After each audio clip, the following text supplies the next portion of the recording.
ici le compteur. Fermez doucement les yeux. Laissez derrière vous le poids de la journée, les pensées qui tournent, les bruits qui s'accrochent. Respirez lentement. Imaginez Paris, une nuit de fin d'été, quand la chaleur s'efface doucement sous un souffle tiède et que la ville se pare d'un voile de lumière dorée. Les pavés humides reflètent les lampadaires comme si chaque goutte avait conservé un fragment du soleil disparu. Dans cette atmosphère, un murmure circule, discret, presque imperceptible. Les rues du centre se vident peu à peu, les terrasses se ferment et la Seine poursuit son cours silencieux entre ses quais endormis. Ce soir-là, tout semble paisible, presque immobile, mais derrière les façades anciennes, dans les salons feutrés et les halls d'hôtels prestigieux, des destins se croisent, des histoires s'écrivent, parfois à l'abri des regards, parfois sous l'éclat des flashs. C'est l'histoire d'une femme, admirée dans le monde entier, suivie par les médias à chaque pas, et qui ce soir-là ne cherche qu'une chose simple et rare, un peu de quiétude. Dans quelques heures, son nom résonnera partout, mais pour l'instant, tout est encore calme, comme si le temps lui-même retenait son souffle. Ce récit n'est pas seulement celui d'un événement, c'est un voyage au cœur d'une ville et d'un instant suspendu où les lumières, les sons et les odeurs composent une toile vivante dans laquelle nous allons doucement avancer ensemble. Alors, laissez-vous porter. La nuit s'installe doucement sur Paris, enveloppant chaque rue, chaque façade, d'une douceur presque irréelle. Les dernières lueurs du crépuscule se dissolvent derrière les toits d'ardoise, laissant place à un ciel d'un bleu profond, constellé par endroits de minuscules éclats d'étoiles. La chaleur de la journée s'estompe et l'air se fait plus léger, caressant les joues de ceux qui flânent encore le long des boulevards. Les terrasses, qui jusque-là bourdonnaient de conversation, se vident peu à peu. Les serveurs empilent les chaises avec des gestes mesurés. Le tintement des verres s'éteint et seules demeurent quelques notes de musique échappées d'un bar discret. La Seine, large et paisible, glisse sous les ponts comme une ombre mouvante, capturant les reflets tremblants des lampadaires et des enseignes. Des bateaux-mouches désertés glissent lentement, offrant encore à quelques passagers attardés une vue silencieuse sur les monuments illuminés. Plus loin, dans les petites rues pavées, on n'entend plus que le claquement lointain de pas pressés et le froissement des feuilles que la brise soulève. Paris, ce soir-là, est à la fois vivante et endormie, comme si elle oscillait entre deux souffles. Les grandes avenues, elles, conservent encore un peu de leur agitation, taxis qui filent vers les gares, voitures privées qui déposent des clients devant les hôtels, gyrophares furtifs d'une ambulance en mission, et au cœur de cette ville, derrière une façade prestigieuse de la place Vendôme, l'hôtel Ritz brille comme un joyau discret. Ses portes tournantes laissent passer des silhouettes élégantes, protégées des regards par l'éclat feutré des lumières intérieures. Des valets en uniforme accueillent les arrivants, des hôtesses sourient, et dans le hall, l'odeur subtile des fleurs fraîches se mêle au parfum boisé du mobilier ancien. C'est ici, à quelques pas seulement des boutiques les plus luxueuses de la capitale, que Lady Diana passe une partie de sa soirée. Mais pour l'instant, ce que Paris ignore encore, c'est que ce lieu et cette nuit deviendront le décor d'une histoire gravée à jamais dans la mémoire collective. La capitale ne devine rien. Les voitures continuent leur ballet discret, les réverbères diffusent leur lumière douce sur les façades de pierre blonde et les passants, insouciants, s'abandonnent à leurs pensées ou à leurs conversations. Dans les jardins publics, les bancs sont vides, les allées silencieuses et les statues se tiennent immobiles, figées dans leur éternité, témoin muet des siècles et des instants, des odeurs de boulangerie encore ouvertes effleurent les narines, rappelant que quelque part, au détour d'une rue, un artisan façonne déjà le pain du matin. Les rives de la Seine sont presque désertes, à l'exception de quelques couples assis côte à côte, les pieds pendants au-dessus de l'eau, murmurant à voix basse. Des péniches sont amarrées, endormies, tandis que sur le pont Alexandre III, les lampadaires dorés veillent comme des sentinelles. Plus loin, la tour Eiffel scintille de ses mille feux à intervalles réguliers, comme un battement de cœur géant, surveillant la ville entière. La nuit s'étire et chaque minute qui passe semble glisser dans un écrin invisible. Lady Diana, elle, ne voit pas ce tableau de la ville qui l'entoure. Elle est à l'intérieur, à l'abri des regards, entourée de quelques proches.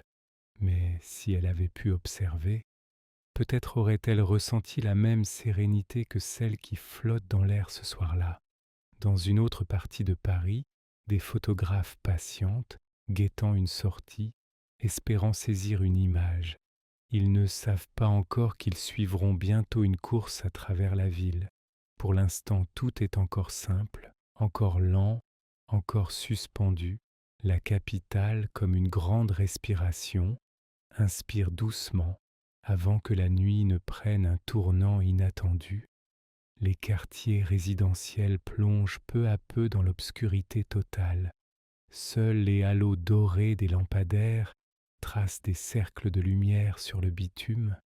Les rues s'allongent, vides, et l'on croise à peine une silhouette tardive, souvent un habitant promenant son chien ou un cycliste solitaire qui file, tête baissée, vers une destination connue de lui seul. Le Paris des cartes postales s'efface pour laisser place à un Paris intime, celui que seuls les noctambules et les poètes connaissent. Et dans cet écrin de calme, au milieu des pierres chargées d'histoire, une histoire nouvelle s'apprête à s'écrire, sans que personne ne puisse encore en imaginer la fin. À l'intérieur du Ritz, la nuit a une texture différente, comme si elle se posait sur les murs et sur les meubles avec plus de douceur qu'ailleurs. Dehors, sur la place Vendôme, les pavés luisent sous la lumière dorée des réverbères, mais ici, dans ce palais discret, tout semble protégé du monde extérieur.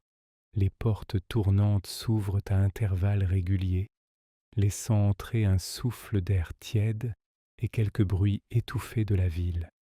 À l'accueil, le personnel salue chaque invité avec un sourire mesuré, ni trop appuyé, ni trop lointain, comme si chacun de ces gestes faisait partie d'un rituel ancien.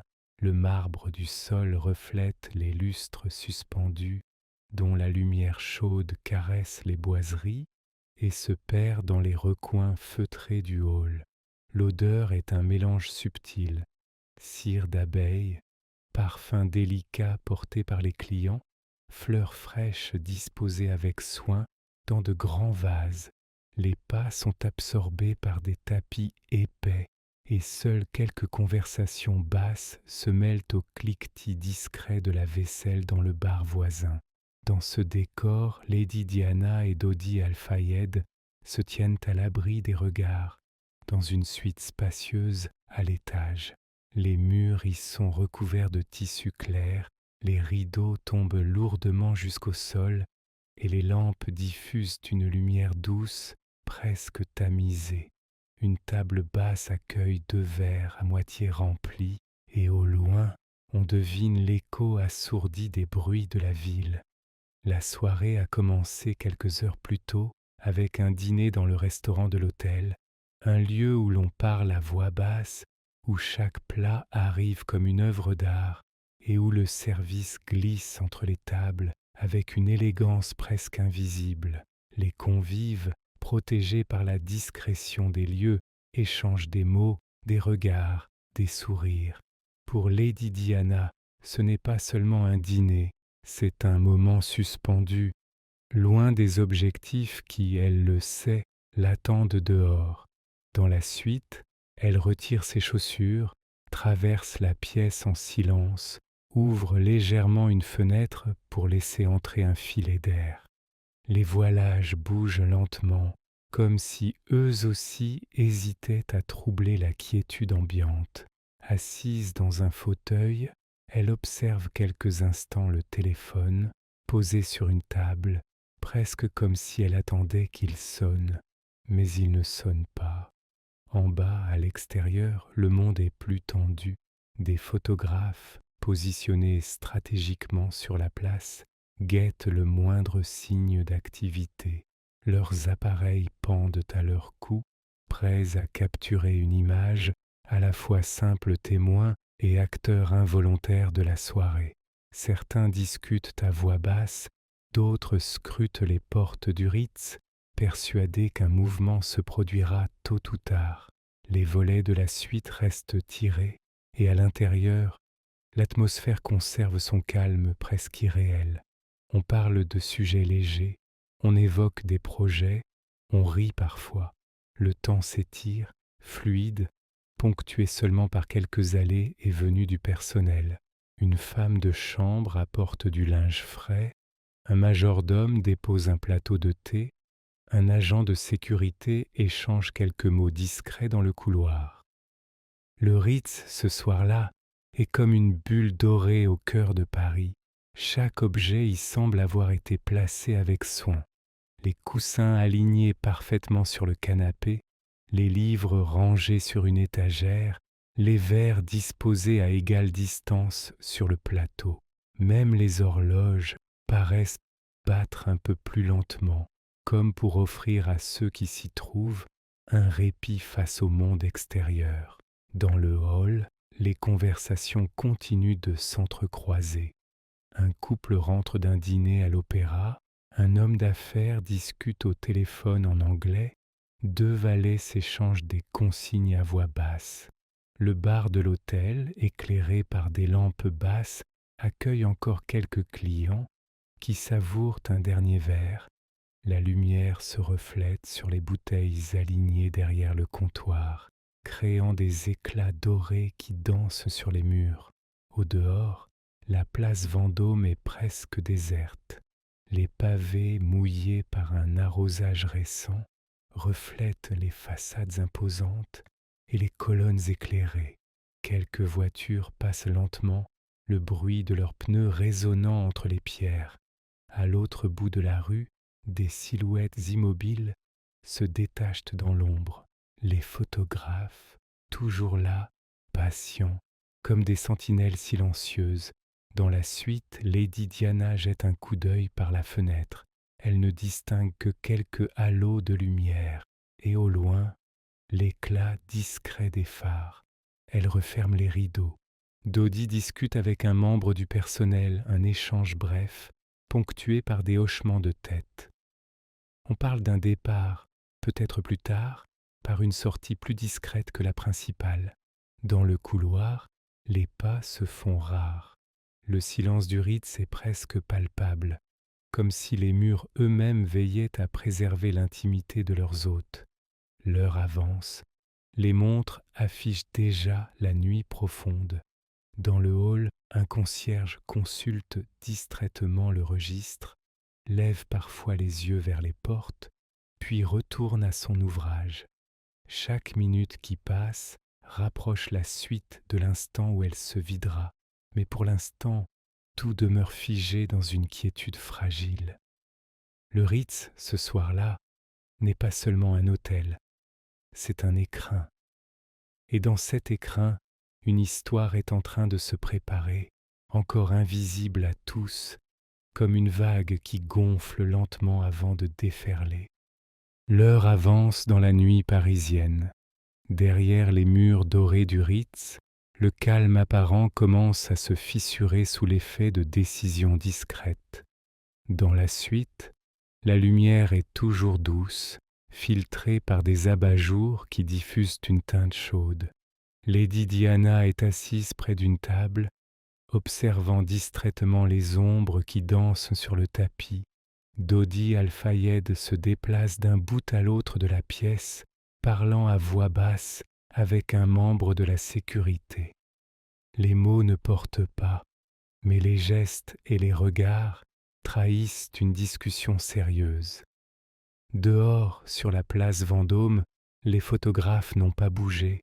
Certains se sont assis contre un mur, les appareils posés sur leurs genoux, d'autres piétinent en changeant régulièrement de position. Ils savent qu'il se passe quelque chose à l'intérieur. Des bribes d'informations circulent, rumeurs murmurées d'un départ imminent. Dans le hall du Ritz, le personnel reste impassible. Un concierge consulte un registre. Un groom range des parapluies dans un coin. Deux valets discutent doucement près de l'entrée. Mais sous cette surface de routine, chacun sent que l'instant approche. Des consignes sont données discrètement. Préparer un véhicule, l'amener par une sortie moins exposée, éviter l'entrée principale. Dans les cuisines, on entend encore le cliquetis des assiettes, mais l'activité se ralentit. Un serveur passe dans le couloir avec un plateau vide, croise un agent de sécurité qui lui adresse un bref signe de tête. Dans la suite, Diana se lève, ajuste la veste légère qu'elle porte et jette un regard vers l'horloge. Les aiguilles avancent inexorablement vers un moment qui, pour elle, ne doit être qu'un simple trajet. Un retour vers un lieu plus tranquille. Dodi revient vers elle, lui dit quelques mots. On parle de quitter l'hôtel rapidement, de contourner l'attention qui les attend dehors. Le plan prend forme. Utiliser la sortie rue Cambon, plus discrète, là où moins d'objectifs sont braqués. Pendant ce temps, en bas, un chauffeur est briefé. Henri Paul, chef de la sécurité de l'hôtel, prend place au volant de la Mercedes noire. Les phares restent éteints pour le moment. À l'intérieur du véhicule, l'odeur du cuir neuf se mêle au parfum d'essence qui flotte, encore faiblement après le démarrage. Un moteur ronronne dans la cour intérieure et la nuit, jusqu'alors si calme, semble se tendre légèrement. Un courant invisible circule entre ceux qui savent que le départ est proche. Dans la suite, Diana passe un dernier regard autour d'elle, comme pour mémoriser l'atmosphère du lieu. Le silence est presque total, seulement troublé par le froissement d'un vêtement, le cliquetis d'un talon sur le parquet. Dans les couloirs, les tapis étouffent chaque pas. Un agent précède le couple, jetant de rapides coups d'œil derrière lui. Les portes se referment doucement à leur passage. En bas, dans l'ombre, la Mercedes attend, imposante et sombre, prête à s'élancer. Henri Paul échange un signe bref avec un autre agent. La coordination est minutieuse. Un véhicule leur partira par l'entrée principale pour attirer les photographes, tandis que la vraie voiture empruntera l'itinéraire discret prévu. Mais dehors, les photographes, aguerris, se dispersent. Certains pressentent la manœuvre et se rapprochent de la rue Cambon. L'air de la nuit est plus frais, chargé de cette odeur particulière que Paris a après minuit, un mélange de pierre, d'eau et de bitume.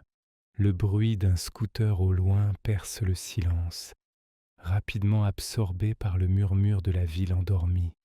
Dans le hall, le couple traverse l'espace comme une ombre glissant entre les colonnes et les fauteuils. Pas d'arrêt, pas de détour, seulement quelques regards échangés avec le personnel qui incline la tête en signe de respect. Les lourdes portes s'ouvrent, laissant entrer un souffle nocturne. Les flashs éclatent presque instantanément. Venus de l'angle de la rue, des voix s'élèvent, des pas s'accélèrent. Le couple monte dans la voiture, la portière se referme avec un bruit mat et l'habitacle devient un cocon sombre. Dehors, les silhouettes se mettent en mouvement, le moteur gronde, les phares s'allument, projetant deux faisceaux nets sur les pavés. Henri Paul enclenche la première et la Mercedes commence à rouler, quittant lentement le périmètre rassurant de l'hôtel. Dans les rétroviseurs, les silhouettes s'agitent, certaines déjà en selle sur des scooters, d'autres courant derrière le véhicule. La place Vendôme s'éloigne, remplacée par des rues plus étroites et plus sombres. À l'intérieur de la voiture, la lumière est rare, seulement quelques reflets des lampadaires qui passent. Diana regarde par la vitre, distingue à peine les façades endormies. Dodi, à côté d'elle, parle peu. Le silence est lourd mais pas oppressant, seulement traversé par le ronronnement régulier du moteur et le changement de régime quand la voiture prend de la vitesse. Les préparatifs sont terminés. Le trajet commence. La Mercedes noire glisse dans la nuit, quittant les pavés luisants de la rue Cambon pour s'engager sur des artères plus larges. Les pneus froissent doucement l'asphalte humide et les vibrations du moteur se mêlent au murmure régulier de l'air qui file contre la carrosserie. À travers les vitres, Paris défile ponctué de halos dorés qui s'éteignent aussitôt qu'ils sont apparus comme des éclats de souvenirs. Lady Diana, assise à l'arrière, suit distraitement le mouvement des lumières sur la vitre. Ses yeux se perdent dans le flou de ces images qui ne restent jamais, comme si la ville refusait de se laisser capturer. À ses côtés, Dodi garde le regard droit devant, le corps légèrement incliné vers l'avant, attentif. À l'avant, Henri-Paul tient fermement le volant, concentré. Le plan était simple, rejoindre l'appartement privé de Dodi sur la rive gauche en évitant les grands axes où les photographes sont nombreux. Mais dès les premiers mètres, il est clair que ce sera une traversée sous tension. Dans les rétroviseurs, des ombres se détachent, des phares apparaissent et disparaissent. Des scooters, rapides et nerveux, se faufilent entre les voitures, leurs moteurs vrombissant dans la nuit silencieuse. Les passagers peuvent sentir leur présence, même sans les voir. Paris, à cette heure tardive, n'est plus la ville animée du début de soirée. Les terrasses sont vides, les rideaux tirés, les trottoirs déserts, les rares passants marchent tête baissée, indifférents aux histoires qui se jouent à quelques mètres d'eux. Les lampadaires, espacés, créent un rythme hypnotique, éclairant par fragments les façades anciennes, les vitrines fermées, les arbres immobiles. Le véhicule avance, prenant parfois de la vitesse, ralentissant ensuite pour éviter une intersection ou laisser passer un feu encore rouge.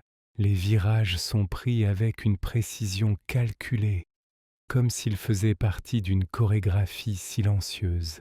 À chaque détour, l'espoir de semer les poursuivants renaît, mais les reflets de leurs phares reviennent toujours. Les ruelles étroites du centre semblent absorber les sons, mais sur les grands boulevards, le bourdonnement des moteurs de scooters réapparaît, amplifié par les façades. Diana ferme un instant les yeux, inspirant profondément. Peut-être tente-t-elle de se concentrer sur autre chose. Le parfum discret du cuir, la chaleur des sièges, la sensation du tissu sous ses doigts, mais chaque bruit extérieur ramène la réalité. Dodi lui adresse quelques mots, un murmure qui se perd dans le ronronnement du moteur. Ils se comprennent d'un regard. Henri-Paul garde le cap, empruntant des voies moins fréquentées. Le pont de la Concorde se dessine bientôt, ses lampadaires alignés comme une haie d'honneur. Sous lui, la Seine reflète les lumières de la ville, étirant leurs reflets en lignes tremblantes. Le passage sur l'eau apporte un souffle d'air plus frais, chargé de l'odeur humide des quais, mais les poursuivants sont toujours là, leurs phares se reflétant brièvement sur les garde-corps métalliques. La voiture s'engage dans une série de virages, laissant derrière elle les larges perspectives pour se glisser dans des artères plus resserrées. Les façades se rapprochent, les fenêtres sont closes, certaines encore éclairées, d'autres déjà plongés dans l'obscurité totale.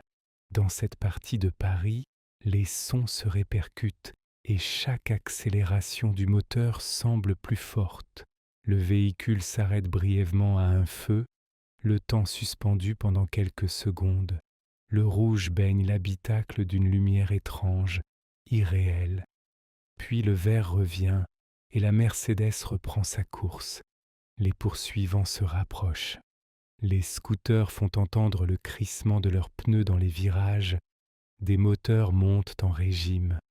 Un appareil photo claque dans la nuit, le bruit sec traversant l'air comme un battement d'ailes.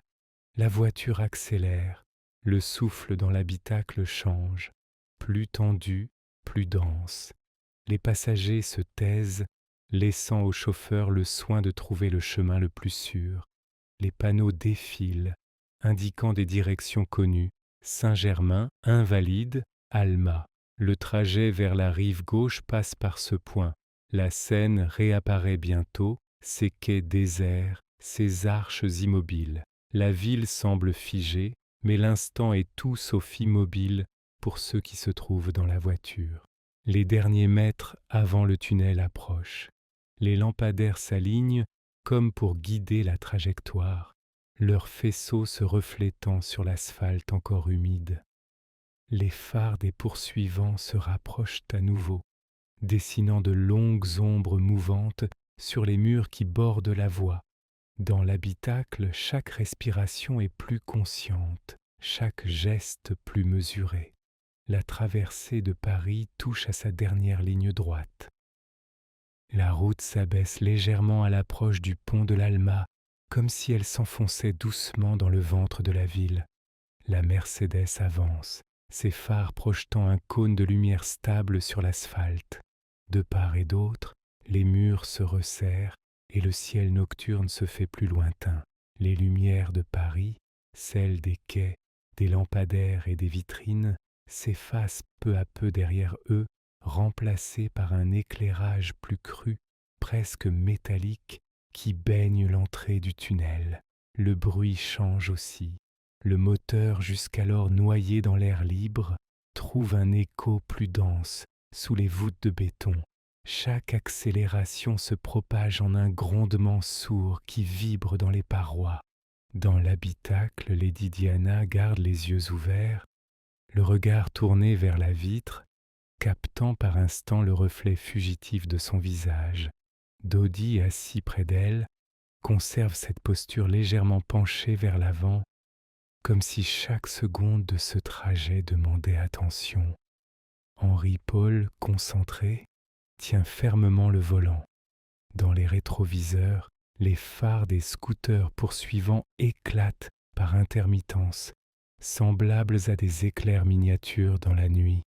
Les scooters sont rapides, nerveux, comme des ombres insaisissables. Le souffle de la vitesse se renforce, appuyant légèrement les corps contre les sièges. Le tunnel se présente, grand ouvert, et la voiture s'y engage, happée par cette bouche sombre aux parois claires. Le passage de l'extérieur à l'intérieur est presque brutal. L'air devient plus chaud, chargé d'une odeur de poussière et d'huile. Le sol, lisse et légèrement brillant, reflète les faisceaux lumineux des phares, créant l'illusion de lignes mouvantes sous le véhicule. Dans ce confinement, les bruits extérieurs sont amplifiés. Le vrombissement du moteur, le souffle de l'air déplacé, le crissement bref d'un pneu sur le bitume. Quelques mètres derrière, les poursuivants suivent, les sons de leurs machines ricochant sur les parois comme des échos insistants. L'espace est réduit, chaque geste compte. Les murs filent à une vitesse impressionnante dans le champ de vision périphérique et le jeu de lumière et d'ombre donne l'impression d'une accélération encore plus forte. Pour Lady Diana, ces secondes sont peut-être comme suspendues. Elle perçoit la sensation du siège contre son dos, la chaleur du cuir, les vibrations du moteur sous ses pieds. Ses mains sont posées l'une sur l'autre, son corps reste immobile. À ses côtés, Dodie garde le regard fixé vers l'avant. Henri-Paul, concentré, gère la trajectoire avec précision. Les lampes du tunnel défilent à intervalles réguliers, chacune projetant un éclat qui dure à peine avant de céder la place à la suivante. Les sons se superposent, un moteur qui monte en régime, un scooter qui se rapproche, un souffle d'air plus violent à l'ouverture d'une petite bouche latérale. Puis, soudain, l'espace se contracte encore dans la perception, les lumières se resserrent, le bruit s'intensifie et tout semble se précipiter.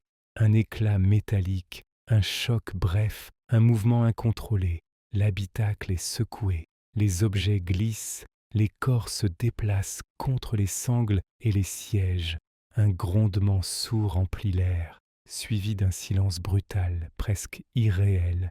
Les phares des poursuivants s'arrêtent à distance, leurs faisceaux tremblant sur les parois.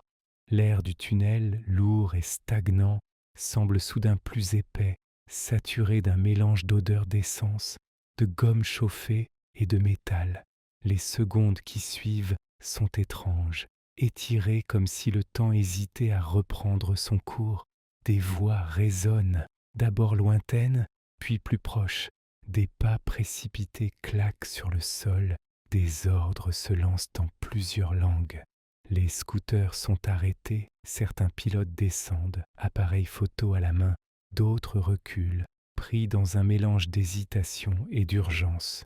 Dans l'habitacle, le silence règne, seulement troublé par de faibles sons, presque imperceptibles.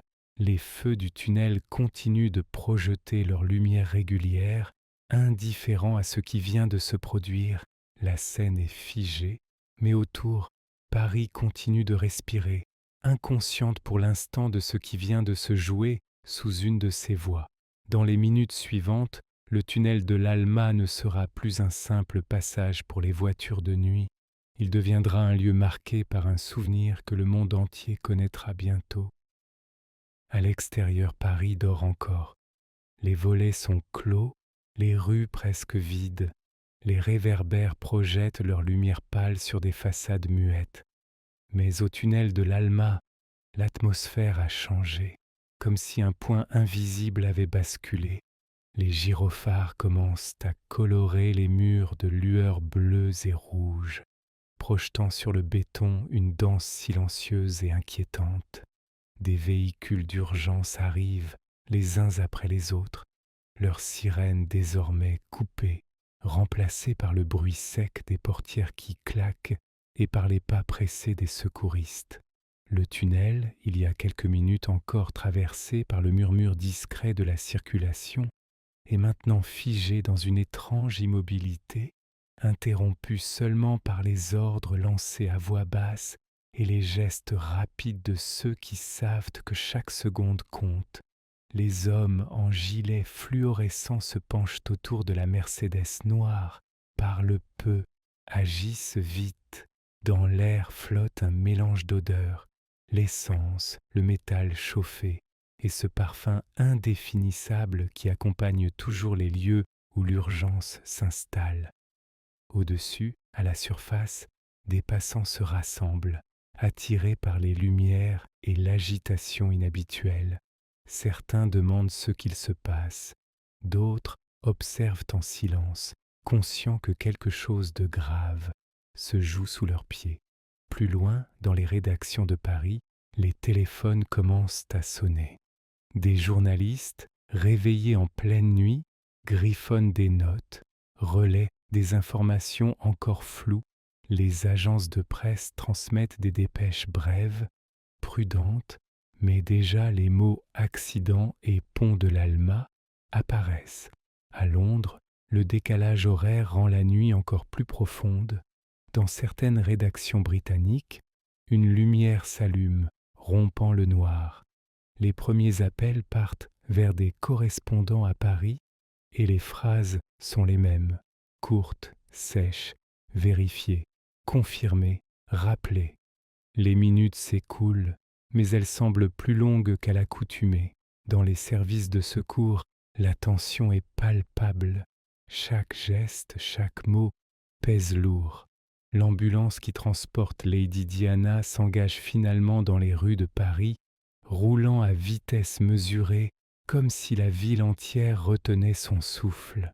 Derrière elle, les gyrophares tracent des traits lumineux qui se reflètent sur les vitres fermées des immeubles. Les photographes, eux, sont partagés entre leur instinct professionnel et la conscience soudaine que l'instant dépasse leur métier. Certains rangent leurs appareils, d'autres continuent à saisir des images, le visage fermé. À mesure que l'aube approche, Paris s'éclaire peu à peu.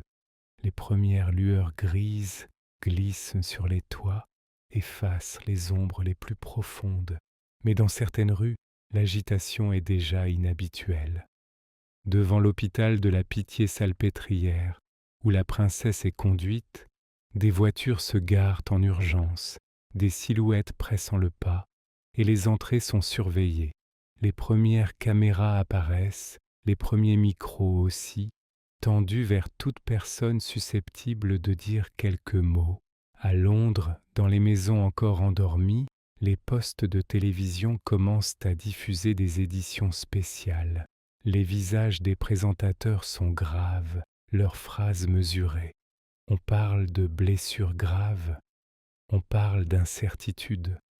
On répète que les informations doivent être confirmées. Mais déjà, dans l'esprit de ceux qui écoutent, un pressentiment s'installe. Dans les heures qui suivent, le jour s'installe complètement. Paris reprend son rythme, mais pas comme d'habitude. Les radios dans les cafés interrompent la musique pour annoncer des bulletins d'information. Les conversations changent de ton. Dans les bureaux, dans les marchés, dans les files d'attente, les mêmes mots reviennent, portés de bouche en bouche. Lady Diana, accident, Paris. Puis la nouvelle tombe, brisant la fragile attente. La princesse est morte. La phrase est reprise, traduite, diffusée. Les voix à la radio tremblent parfois. Les visages à la télévision se figent dans une gravité absolue. Dans les rues de Londres, les premières fleurs apparaissent devant Kensington Palace. Des mains anonymes les déposent, parfois accompagnées de cartes, de lettres, de dessins d'enfants. Les bouquets s'accumulent, formant des tapis colorés contre les grilles. Les bougies s'allument, fragiles dans la lumière du jour. À Paris aussi, des gestes simples se répètent. Des passants s'arrêtent au pont de l'Alma, posent un bouquet, une bougie, un mot griffonné. Le flot ne s'arrête pas. Les touristes s'arrêtent, les habitants aussi, tous happés par la même impression, celle d'un moment où le monde, un instant, a cessé de tourner comme avant. Dans les jours qui suivent, la ville garde en elle la mémoire silencieuse de cette nuit. Le tunnel, lieu ordinaire, devient un point de repère chargé d'émotions. Et pour ceux qui, cette nuit-là, ont vu les gyrophares éclairer les murs, entendu les bruits feutrés de l'urgence, ou simplement perçu un mouvement inhabituel dans l'air, ce souvenir reste gravé, comme un battement figé dans le temps. Si cette histoire vous a plu, pensez à liker, à vous abonner et à activer la cloche pour ne pas rater les prochaines. C'était le Conteur. À bientôt pour de nouvelles histoires.